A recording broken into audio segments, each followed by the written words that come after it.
driving around the streets or when our guys stop and say hello to everybody at school.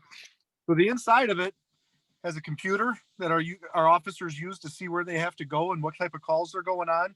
On the dashboard, this is a radar unit, so we can see how fast other cars are going and if we need to stop them and tell them to slow down so that they're safe and everybody else is safe. Each one of the cars has a built-in camera into the dashboard system so that everything we do is recorded out in front of us. It also records everything that goes on in the back seat of the squad. Down below, there is a radio system and a control box for the lights and sirens, if you guys can see that. I know it's kind of hard. On top of it, when we do have to bring somebody into our station or give somebody a ride, we actually bring them in the back seat of the squad car, which has very minimal seating in it. It's actually a hard plastic seat. And that's to prevent anything from getting stuck into the seats or making sure there's no debris left in there that could potentially hurt anybody that we're giving a ride to. Kind of a tour of our facility is all of our squad cars are parked in the back lot of our building. We just built that really big tower for our radio system. That allows us to be able to communicate with our officers and our dispatch center so that we know where we're going, what we have to do, and who we have to help. I'm going to slowly start walking back into the building. One of our newest things that we just got is this pickup truck. That is what Officer Vodnik uses. Some people may have siblings that actually remember Officer Vodnik. He was one of our canine officers that had canine Ori that used to visit all the schools. He uses that truck to check on all the apartment complexes and rental buildings in our town to make sure that the people that are renting those have a safe environment. So as we enter into the police department, this is the area where everybody walks into. Our dispatch center is actually right behind that glass right there. So people walk up and talk to the dispatchers, let them know what kind of problems they're having, or they can call in. When we come through, our officers actually sit in here and talk to people that are in need of help or need some advice on things that are going on in their lives. The hallway of our police department, all the offices off to my left there, those are where our sergeants and our supervisors actually are. They're the guys that kind of oversee the day-to-day operations of the police department and what's going on the street. Inside here is our dispatch center and our dispatchers who are actually managing all the calls that come in and make sure that the police officers get the information that they need. As we move a little bit further down the hallway, in here is where all of our police officers come and do their physical reports. So there's a couple different computers and workstations in here and all the forms over here that we need to use in order to write our police reports and to talk about what went on in somebody's life. And here is where all the records are actually physically stored. So we have a lot of records that we have to keep, whether it's for tickets or police reports or the things that we've done to help people out. This is where the officers come every day to actually get their assignments. So they all have mailboxes back there where they get their notifications from the court system or information that we have to pass on from the administration to them. And then the sergeants actually conduct on a smart board, which you guys probably have in your classroom. They show them where there's been issues throughout the town and what areas that they have to concentrate on. I see a hand going up. Is that a question?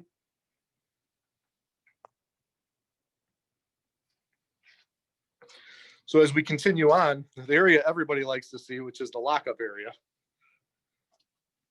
This is the area where if we have somebody that we have to arrest comes, we sit at this desk here and we actually put their information into a database that goes to the courthouses. Over here is where they get fingerprinted and photographed. And then these are the jail cells that we have. There's 2 cells on the west wing and 2 cells on the east wing. So we can have 4 people in here at one time, which thankfully we don't have that much that goes on. As we kind of continue through our building, our investigations division, which follows up on all the cases that come in, our detectives work back here. They are the guys that are doing, that's Detective Arcalis waving at everybody. They follow up on all the criminal matters. That's Detective Sergeant Burnett. They follow up on all the criminal matters that come in through the officers and the sergeants. So when there's a case, a complex case that can't be resolved right away on scene, those are the guys that kind of would manage it after that point. As we continue on through our building, this is the administrative wing. This is where I sit and the other deputy chiefs and one of the sergeants sits. So in here is the office of the chief, whoever's chief at the time. This is where they would be managing the policies, directives, and the budget for the police department. As you move further down, there's 2 offices for the deputy chiefs. This is Deputy Chief Durano. He's hard at work on his computer trying to get some work done. And then down here, we still have one of the sergeant's offices that belongs in here, where Sergeant Ocon is actually hanging out.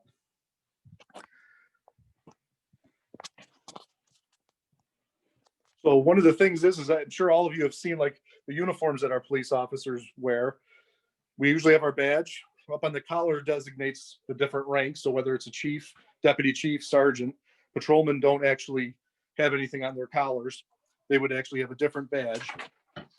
Some of the things that we have to utilize, this is one of the bulletproof vests that we actually wear, which keeps all of our equipment and our radios on. The radios that we're utilizing currently look like this. That allows us to talk to actually any department in the area. So we can use multiple frequencies to talk to any agency that we go to help. So if we go to Tinley Park, Orland Park, or even as far as Chicago to help out for a situation, we can actually talk to them on that one radio instead of having to borrow a radio from those other departments. Is there any questions that anybody has?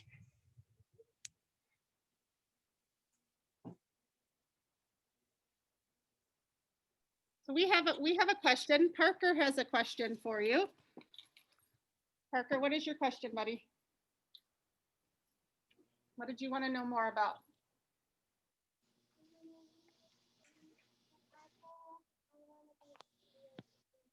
So he said when he grows up, he wants to be a real police officer. It's a cool job. You know what the greatest thing about it is you can actually help people that are having problems in their life. So whether it's things in relationships that they have, or even just giving them a push in the right direction to help guide them, you can have a huge impact on making them successful. It's a good profession to go into. All right, we have a question from Eloise. Let me bring our computer back to Eloise. All right, Eloise, go ahead, ask your question. Where do you sleep? Ooh, good question. She wants to know where you sleep. Well, we sleep at our homes. Our officers don't work all like more than 8 hours, so they actually get to go home at the end of their shift, and they would sleep at home. So we were learning about firefighters, and we learned that firefighters sometimes sleep at the firehouse. So I think that's where the question about sleeping is coming in. So firefighters usually work a 24-hour shift, so they work an entire day and night in one cycle. So that's a lot of hours to work. So they end up having bunkhouses usually in the firehouses. Any other questions from my class? And then we'll go to Miss Lucas, do you have a question? Yeah, go ahead, Bodie. How do I get the different badges? The police badges? Yeah. Well, we can try the next time Officer Vodnik goes for a school visit, we can try to remember to give him some to bring with him. I think maybe he wants to know too, like, do all the police officers have a badge? So they do. They either have like I have on, which is a metal badge, or they have one sewn onto their vest carriers that they put on. That's a fabric badge to identify who they are. They also usually always have a name tag on like I do. The only guys that don't wear their badges on their shirts or their name tag are the detectives. They dress like everyday people in regular clothes.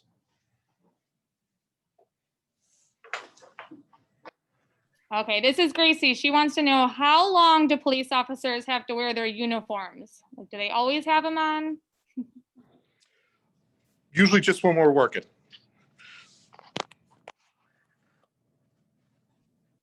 Miss Lucas, I have a question from Cameron.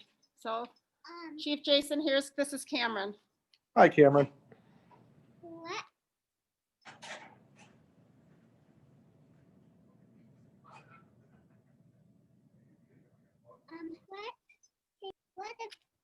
what you do when you help someone.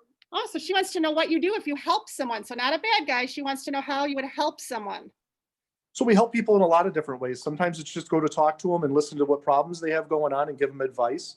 Sometimes in instances when they have car accidents, we go and help them, with the car accident. We can stop by sometimes. I mean, when I drive around in the street, sometimes I stop at the parks and I even just play catch with the kids that are playing at the parks just to say hello and let them know who I am. And sometimes we have conversations about things that are going on and we try to resolve those problems for them while we're talking to them. She said, oh. Miss Lucas, do you have any friends that have questions?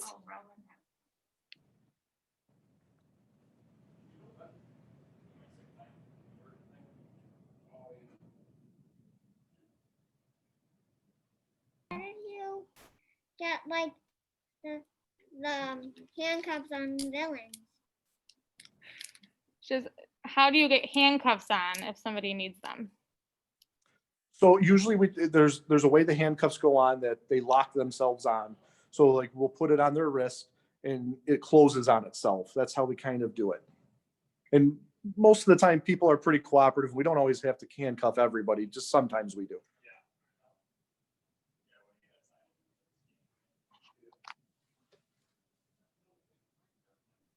Okay, Chief Jason, I have a question from Roland. Go ahead, Hi, Roland. Roland. Where do bad guys go? So when we have to arrest somebody that does something really bad, we put them into that lockup area that I showed you where the jail cells are.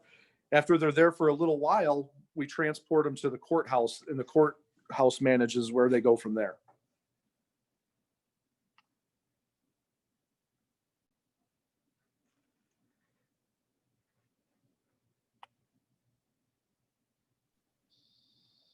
Miss Lucas, do you have any other questions from your class?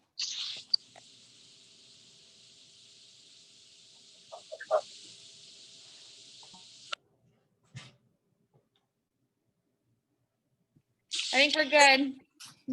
Okay. I think Eloise has one more question here. Let's go back to Eloise.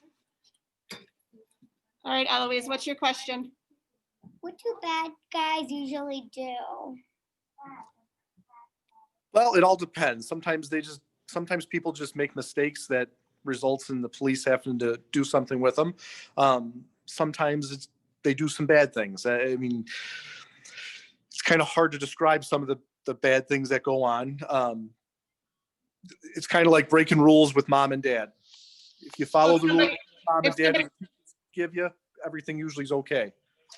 Like if somebody takes something from the store that doesn't belong to them, that would be something that a bad guy would do, right? It is. Any other questions? Okay, we have one more here from Parker, and then I think we are good. Okay, Parker, go ahead. I want to be a dinosaur police. Oh, he wants to be a dinosaur police. Are there such Yep. things as dinosaur police? I haven't seen one yet, but that would be pretty cool. But I saw one when I was 2. Oh yeah? New career in the making. All right, Noah, you have a question? All right, Noah, what's your question? The bad guys take him to jail? Yes, the bad guys go to jail if they have to. They don't all go to jail, right? No, not everybody that does something bad. Sometimes it's not so bad that they need to go to jail. So sometimes we actually help guys and girls that do bad things by giving them, direction to go to get help for the issues that they have. So in that case, they wouldn't go to jail. They would just go get the help that they need. Yeah. So your job isn't always just with bad guys, is what you're saying, right? You help the community also, don't you? Yes, we're there to help them on a multitude of things, not just arresting bad guys. Miss Lucas, anything else from your class? All right, I think they are good. Well, thank you guys for having me today. Boys and girls, can we all say thank you? Bye, everybody.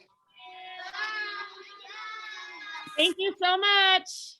Thank you, guys. All right, so we'll see you again this afternoon, or will it be someone else? Hopefully it'll be me. It'll either be me or Deputy Chief Durano. Okay, perfect. What you did this morning was awesome. So right. thank you so much. No problem. Take care. Goodbye. Bye.